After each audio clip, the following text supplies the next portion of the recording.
Sports Pueblo, 1350. This is the John Wristen Show. Let's join the voices of the pack, Jim Brooks and Joe Cervi, along with CSU Pueblo Thunderwolves head coach, John Wristen. And good evening, everybody. Welcome to Thunder Zone Pizza and Tap House. It is the John Wristen Show, presented by Car Pros. Head coach John Wristen here, along with my partner Joe Cervi. Aaron Konitsky's our producer and engineer tonight. Rock is in the house. Rock is in the house, and Rock is eyeing Coach like I a ham. Yeah. Coach has... He's got some rock treats. Rock's burger. We are trying to get Rock to be on cue. That's what it is. We're trying to get Rock. There he goes. A little training session. Yeah. All right. Well, it's 5 games in, 6 games in for Rock, too. 6 games in now. Oh, there you go, Rock. Atta baby. Atta baby. Well, if anybody could do it, Mark and Carroll could do it. Well, John, it was an exciting win over Adams State on Saturday. The start of the game, they moved it down the field. Thought, this might be a little bit of a game, but the guys got the break, stopped them, and then after that, just kind of rolled. Yeah, we the first drive on defense that, I told you last week we're going to have trouble matching up with the receivers, and they made a couple plays, and sure enough, they got it right there on the goal line. The guy fumbled and went out of the end zone, so we took the ball over, and we sputtered our first 2 drives on offense, and then we got great field position, and then we were able to kind of dictate to the game at that time. It was fun to see those kids all play and be able to run and pass what we needed to do and play. Really, I thought, for you take 4 plays out, we dominate the game on defense too. And so, and I thought our special teams could have been a little bit better, but I was really pleased to go down there, and when you can get a road win and do it convincingly in a backyard brawl like that, I think it was really, really good for our guys. Well, you mentioned field position. We talked about it on the air. It was kind of a continuation from the game before, where you played in your opponent's half almost the entire game, and you dictated offensively. Once you established that, you were in their half of the field for most of the game.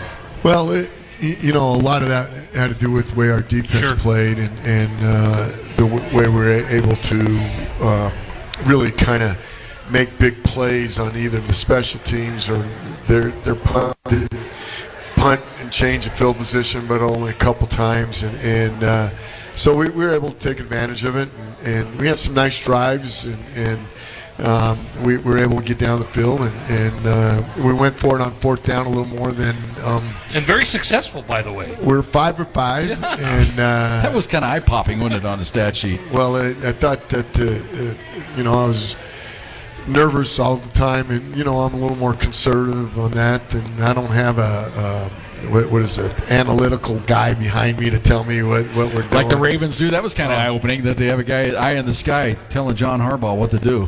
Yeah, they're, we go by gut here. Yeah. So, But you kind of always have had a little bit of a. You've always kind of coached by your gut. I mean, that's been your MO since 2008, at least here. It's been kind of that way. I don't know any other way. Yeah. And I think that's the beauty and art of coaching, is to be able to manage all that, and there's always a risk reward for anything you're going to do, and sometimes it pays, sometimes it doesn't. Well, we would never second guess you. No, not at all. No. Never. No. Oh, that's why these are recorded, right? That I can that's remember. Why, yeah, exactly. And you guys, and especially you. Well, but back in the day when I was writing, it was a little bit easier to second guess you because I could do it. Well, that's why you guys are the joy of the 40-second shot clock. You get to make the call after the fact. Exactly. To do that. So, anyway. Well, okay, let's just cut that off right there. But I thought the running backs in this game, every one of your playmakers seemed like they contributed in this game. We talked about Jonathan Jones' 51-yard touchdown run, which we'll hear in our second segment. I mean, that was one of the greatest all-time runs in Pack history. Just because it was a 4th-and-1 play, the cuts he made to the outside, the blocking, the tight end cutting down, and he gets around the corner, and then the speed. I mean, it was just a great big-time run. He's got great vision, and we're able to. First of all, I think our combination of our offensive line. Which you made a couple changes. You got to be pleased. We found I think the right 5, obviously for that week's game, and we moved Sean Johnson out to left tackle and Elijah out to right tackle, and then started Tristan Rell at the left guard, and then Bob was in there, and then Jonah's been steady Eddie at center, and so. We had some sturdiness in there, and I was really proud of the way they were able to go and compete and to get target right. But they really had a nice hole in there, and Jordan was able to get it to second level and bounced it, made the free safety miss, and they ran into each other. But the key was Max Fine. Max Fine made one hell of a pancake block down there about the 15-yard line. And, right. And we had a bubble on the outside. If the numbers were right, we were going to throw the bubble. And Max saw his hand off. He didn't sit there and do nothing. He worked up the field. And it's kind of those unsung plays that never get written in the stats, but that's why you win a lot of games. Well, you'll hear it on the call. Joe actually went, "Oh, my." I think he was probably reacting to that block by Fine. It was just incredible. It was classic. And John just mentioned not the retooled, but the reworked a little bit offensive line. You know they did a good job for the entire game because we didn't mention them once. Not one time. That's how good they played. They just had head down. They played head down football. Yeah. Well, it's like my mother-in-law. She loves to find out about the long snapper, and because we never mention the long snapper, and I think it's good. And so my mother-in-law always has to know the long snapper and to be able to do those things, to identify who that is. And I said, well, I'll identify him, but I don't want to identify him anymore, right? And so that's kind of with the offensive line. And when you can run and pass and be able to not get noticed that way, it's really good football. Then Hunter just played fabulous. I mean, John, the one eye-opening pass which lets you know he's a difference maker was that little out. I say little out. It was a big out, about a 17-yard out on the sideline that he just blazed in there. It was probably Define or Cook. I can't remember which guy on the left sideline. They all looked the same. And it was toward your sideline. I mean, that was eye-opening. And then the pass over the middle at the end of the first half to Nigel was zipped in there. I mean, he throws it in those little windows with just incredible speed and accuracy. Well, I think there were the one you're talking about is to Cookie on a 3rd and 9 call, and we were able to get 11 yards on it because of a great route and a great throw. And we had great protection. And then there was really, I think, 3 throws in that 2-minute drive that we were able to get points off of. And one was the first one that he threw to Max because it was 3rd and 20, I believe, or 3rd and it was big. Forever, or 2nd and 20. And we were trying to get in there and move the chains, and he threw it a little bit behind Max, but it was there on a line, so the defense couldn't make a play, and Max made a heck of a catch, turned around and made a play. And then the next throw was what you're talking about. Nigel was over the top and between the levels. I was hoping Nigel could go take that and get it done. Just got tripped up. It was close. And then the last play was the heck of a catch by Zach Krakowski on the sidelines over there, and he was rolling to the right. He really throws well on the run, but Zach made one heck. I mean, you see it on film, and you guys saw it. He had tiptoe and reached that full extension. Oh, and he is just a football player. This may be an unfair question, but that's what I do. In terms of so it's okay. Yeah. In got to qualify it. In terms of release, is Hunter got the quickest release that you've had here since 2008 in terms of just pure release? I mean, he's had some great quarterbacks and great competitors, but pure passer, quick release, he does get it off, and he's really he's really worked hard. He had a little loop in there, and he said, he's been to a couple different programs, and he says, that's why everybody didn't. I said, well, okay. So we just have worked on it in the sense of you got to get it out quicker. So he's get it out, and he's got that quick release, and that ball comes out hot. Man, well, it's a pass you can hear. That's what it seems like. And he just made a couple of incredible throws there. I thought everybody it was just a nice, complete effort. Probably had to feel like since the Midwestern game, it's probably your most complete effort by everybody just doing their job, as you say. Well, I think that's, we got to build on. We got to continue to What's build. the word you're using? Stacking, right? We're stacking. That's the key word right now. We're stacking brick upon brick. We're just stacking we want to stack quality behaviors. We want to stack quality effort. And we want to make sure we stack the quality effort that you got. And so to be able to do all those things, you got to have a little mental toughness to realize that it's hard, but you got to go do it.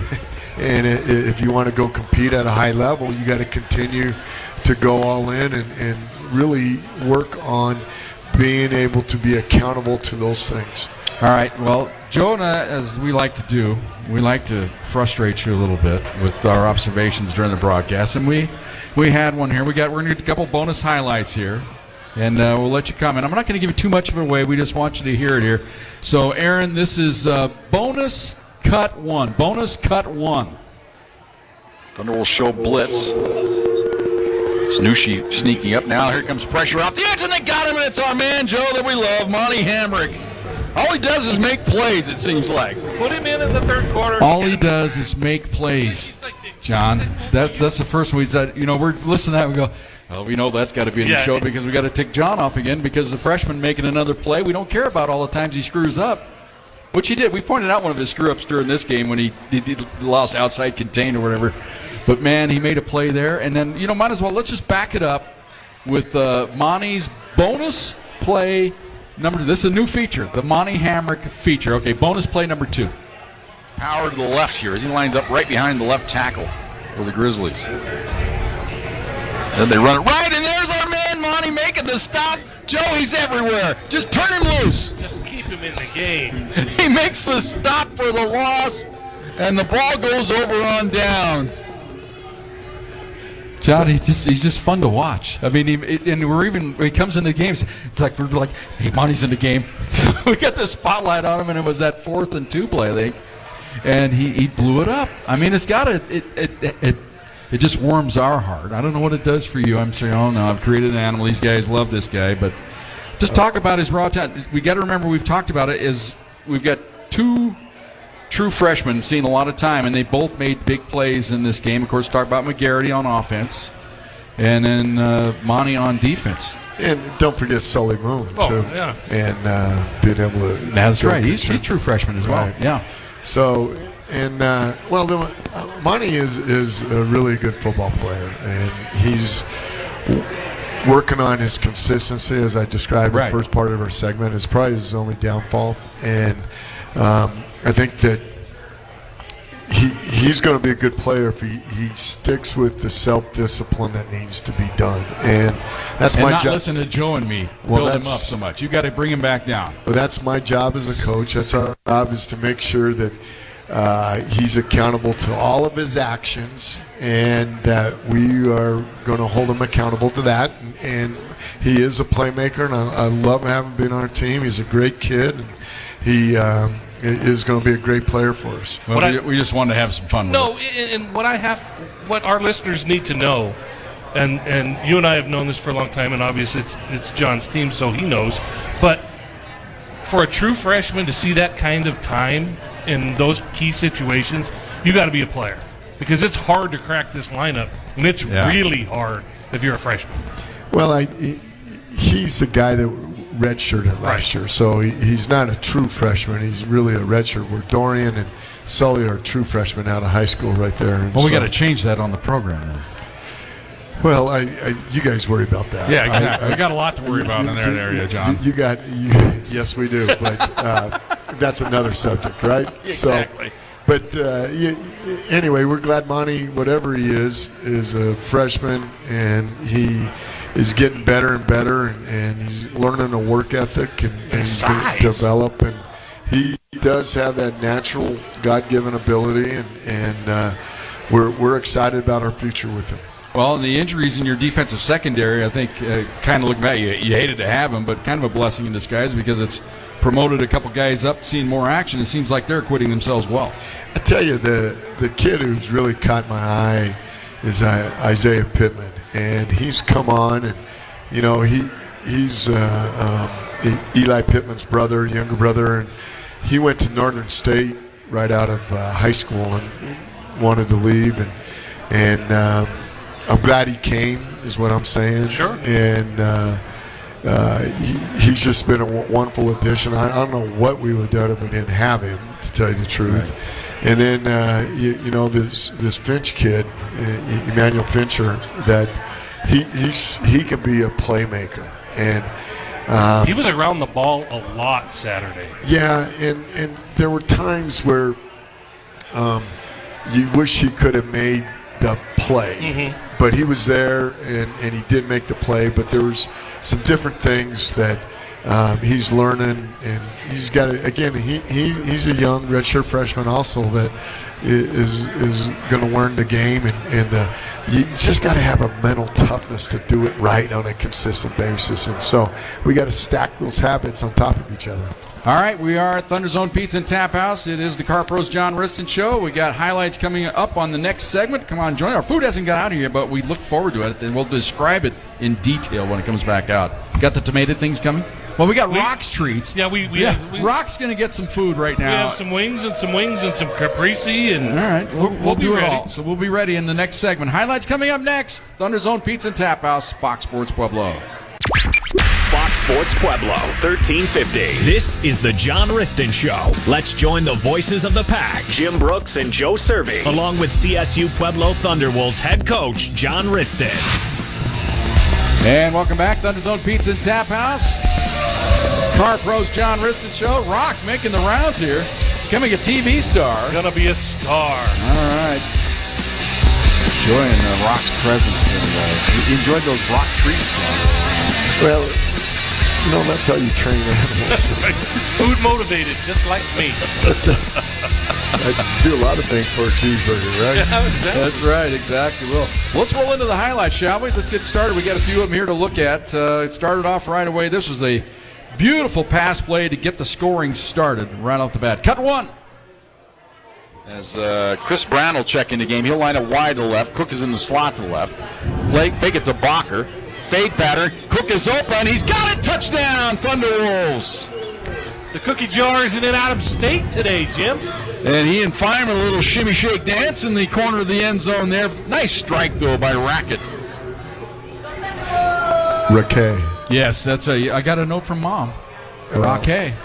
So we're down with it now. We're down with the French lingo. Yeah, I did. She did say I was right to start the year, which I said, well, thanks. But she said only one person in her entire history has gotten it right. She said, well, it's racket with a French twist, which makes it raquet. So you'll hear racket throughout the game. That's the last time it'll ever be racket. It's raquet. But talk about that pattern. Just a beautiful concept there to get Cook open in the corner there. Kind of rub somebody off. That's the first touchdown. Yeah, that's the first touchdown. And it was a well-designed play by Coach Wilk and Coach Brown. And we took the outside receiver, cleared it all out. And then Cookie took it up about 4 or 5 yards, set down, and then spun around. And the guy, he got behind him, and it was just a right enough arc that he could run underneath it. But the key was the protection too. Right. You didn't have anybody around him and no one's guarding around or muddied up his feet. You can be a good quarterback that way. And so I'm really proud of what the offensive line was able to do. Well, I think that's what we noticed with that pass is it was just perfect. I mean, it was just. I think the word we used was smooth. Everything just kind of worked real smooth, like it was designed. Right. All right, second play. We already kind of previewed it. I called it one of the top runs in Thunderwolves history. Let's listen to Jordan Jones. So Lucky Doo and Villapana line up to the left. They're going to run it to Jones up the middle. He's got the first down and more. Springs through there across the 40. Oh, my. Cuts to the outside. 35. Gets a block. 30. 25. 20. Up the sideline. 10. 5. Touchdown. Jordan Jones. A beautiful dash up the sideline. Fourth and Heisman pose into the end zone.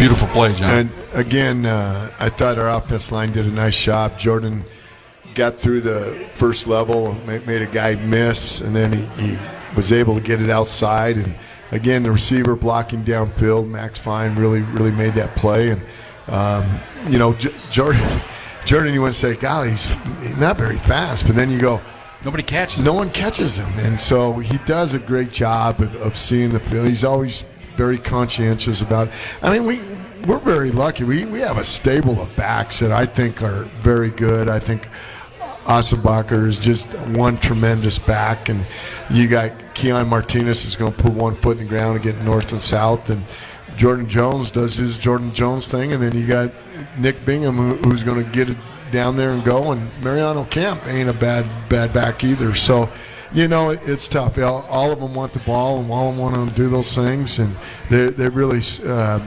separate their ego to make this team better. Well, let's continue with the running back theme. This is cut 3. Austin Bacher gets on the board. Racket. Looks left, fires it left, caught. Bacher up the sideline. Nice cut inside, touchdown. What a move by Austin Bacher. Wingman gets a touchdown. He just went straight out to the left. Joe saw it right away.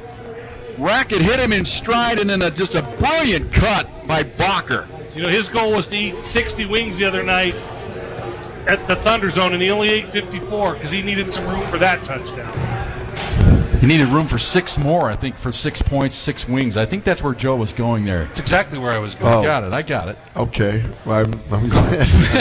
I'm glad you two work together all the time. Well, to get we know each other. So we finish each other's sentences. You score 71 week and 50 the next. Well, it's really nice to see Austin in on that play. It was a different formation, but it's basically the same concept play that we've been running. And they had a little zone pressure, and one guy, you can see in film, he's looking to go chase the tight end across, and then he comes back and kind of falls down, and then Hunter does a great job of putting it right in. Austin did the rest of it by really looking the ball in, speeding down the sidelines, and making a great cut right there at the 4-yard line, and then walking in the end zone. I thought it was really awesome. Was that a variation of, like we call it, the J.B. Matthews special wheel route? Or was that a whole different kind of? Sure. You know what I'm saying? Well, it is and it isn't. Okay. So, but it's a combination of off the drop back game and trying to get it there versus the play action game. Whole key's hitting him in stride, isn't it? Well, you got to. There's a lot of moving parts there, and you got to make sure you're protected. And really, you got to hit him out in front and let him have a chance to run right down to the end zone. Well, this next play we're going to listen to was set up by a play that we're not going to listen to, but it was a pass play to McGarity that got you down in scoring territory, and then the freshman takes it on in right here. McGarity in the slot to the left, Cook wide to the left, Nigel Mitchell wide to the right. Villapana and Lucky do both in the game here to play tight end. They're going to run the reverse around the right side. It is McGarity. He's across the 10, across the 5, cuts back inside to the goal line. Touchdown! Dorian McGarity! The freshman scores again for the Thunderwolves. Cutback champion to the end zone, Jim. Well, I tell you, Dorian's one of the top. He's on top of it. There's no issues. Some guys get it, him. I guess. I mean, he's really intelligent, but he gets being an athlete too. When you talked about the play that got down there, what a nice release he got off the line of scrimmage. They try to jam about 5 yards. He slides outside, and then he naturally is getting pressed in the ball, and he just uses his body and gets a hand in there and do that. And we ran a little reverse with them, and he just made a nice little cut and got inside there. So there was a great setup by our offense to be able to have him score. All right, I just was curious, speed-wise, where does he rank on the scale? We always kind of joke about who's the fastest guy on the team this year. Where would he rank on this team? Yeah, I think he's in. I think he's speed-wise, he's probably third or fourth. Okay. But route running and understanding how to manipulate his body in space and have his hands be coordinated. He's jumping up there. Yeah. All right, we're going to go to a bonus play here. I don't have it on this list, Aaron, but it's the other play that sets up a field goal late in the first half. This would have been the we kind of talked about the pass over the middle to Nigel Mitchell.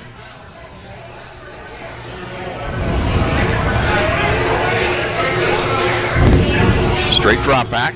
Brackett steps up, fires over the middle, caught by Nigel in the clear across the 30, tripped up as he gets to the 25-yard line, saving tackle there. Wristen wants a timeout now.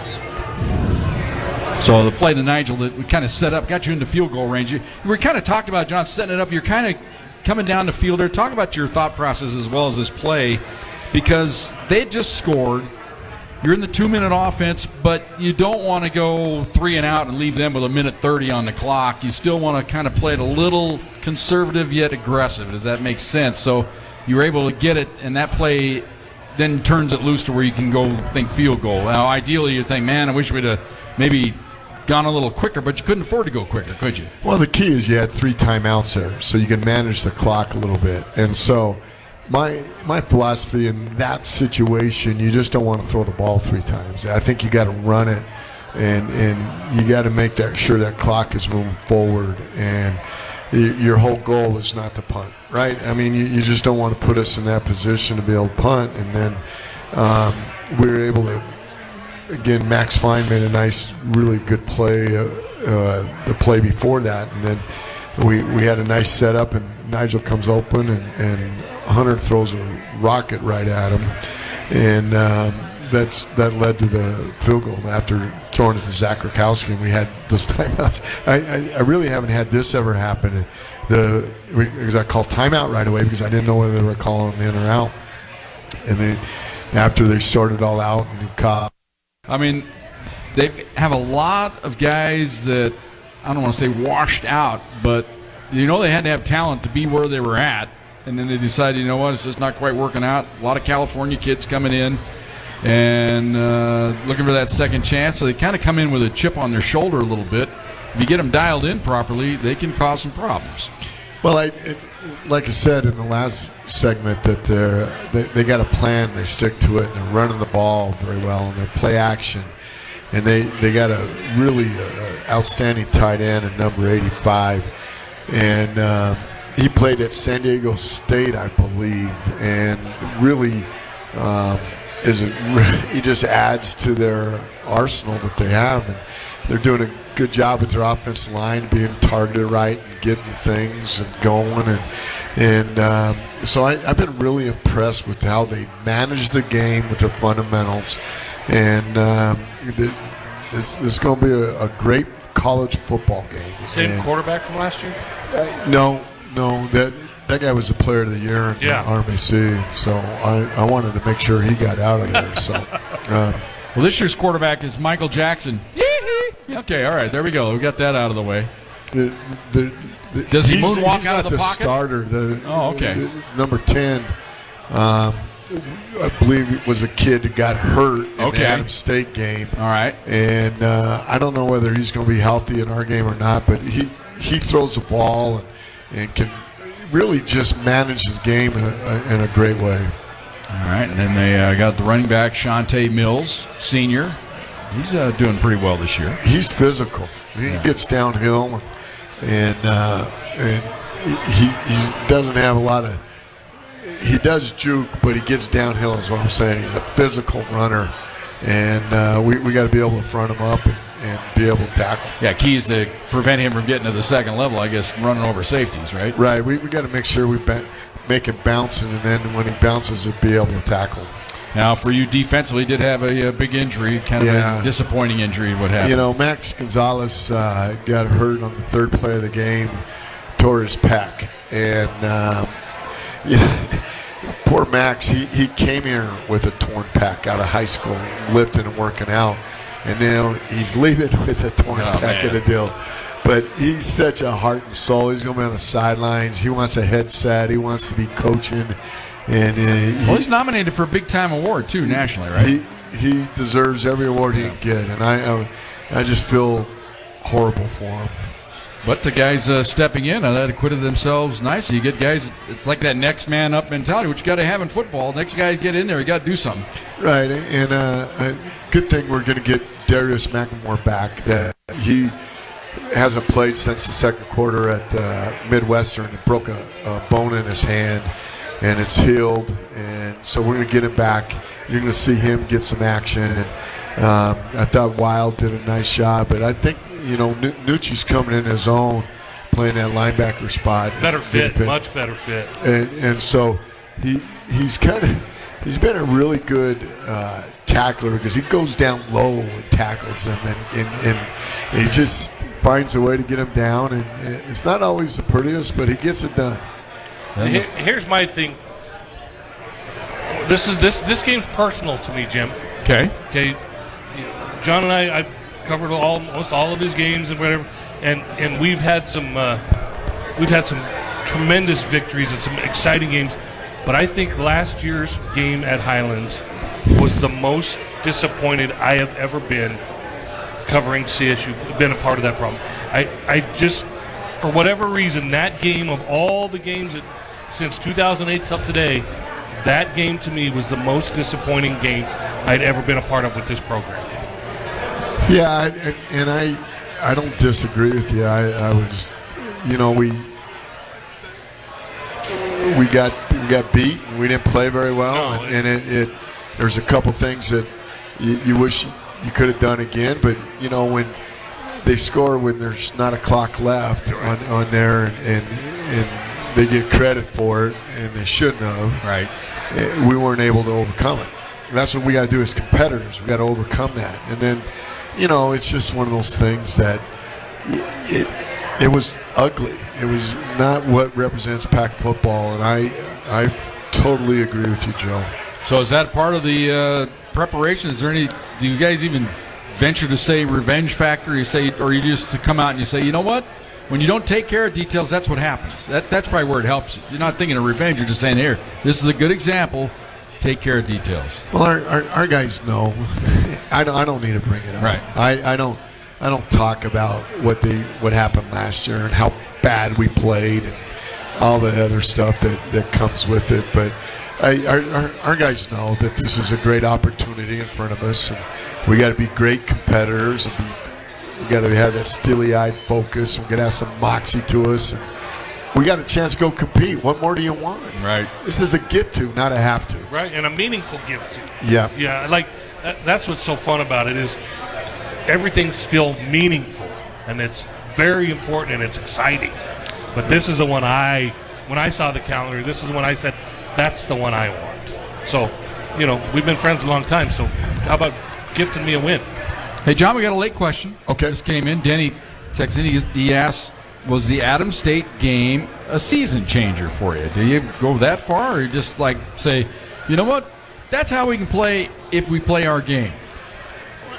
Well, I don't know what it means to be a season changer. I mean, still we got a lot of games in front of us, but the reality of this thing is we got to control our destiny by playing Pac football for 60 minutes, and I got to have these guys buy in, and I got to have them play hard for the full 60 minutes, and that's what I got to do. And I believe our kids are tuned into it, and they should understand it.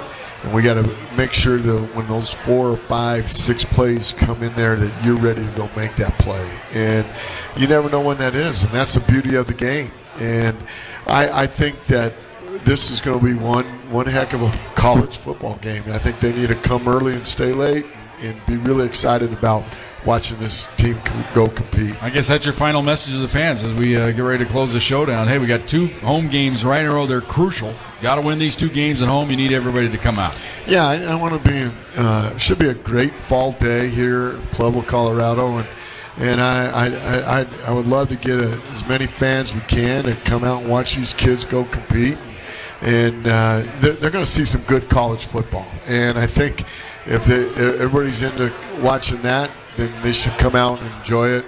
And really enjoy a great Saturday afternoon here in Pueblo. All right, we'll have the game for you on Saturday afternoon. It's a 1:30 pregame show. We'll kick the thing off at 2:02, John, not a minute earlier. Okay, it's TV game, so 2:02 will be on the SoCo CW as well, using our broadcast and the simulcast, so your lovely wife will be able to record what we say and you watch it in real time. You'll be able to do that. You looking forward to that, I'm sure? What a way to ruin your Saturday night, huh? I value what you two have to say. Yeah, I'm sure you do. Sure you exactly. Just as much as we value you. Oh, yeah. All right, there we go. Once again, 1:30 with the pregame show. 2:02 kickoff right here on Fox Sports Pueblo. Come on out and join us. And like John said, come on out to the tailgate. Come 2-3 hours before the game. It is a blast out there. And we'll have the Bonfilos are going to be back this week, right? They missed the last game. They're at a wedding. The Pusetta tailgate. And Johnny Pusetta was cooking, John. I heard he had some sausage going on. Unbelievable. So come on out and join us. Everybody milling around, and it's just great. And it's great for your players and team to see that when they do the old pack walk. I tell you, it's a sight when you come down the hill and you see all the vans or trucks and the tents and everybody in the smoke. It's really a big-time feeling. All right, we'll have it for you. Once again, 1:30 pregame, 2:02 kickoff right here on Fox Sports Pueblo. Special people to thank. Andres Madrid is the sports information guy at CSU Pueblo. Paul Plinsky, the athletic director. Aaron Konitsky has been our producer and engineer today of the Car Pros John Wristen Show. My partner is Joe Cervi. For the head coach, for everybody, I want special thanks to Ryan Howard, everybody here at Thunder Zone, everybody that comes to the show as well. Until we talk to you on Saturday afternoon, for Joe, for the head coach, this is Jim Brooks. Good night, everybody. Go Pack.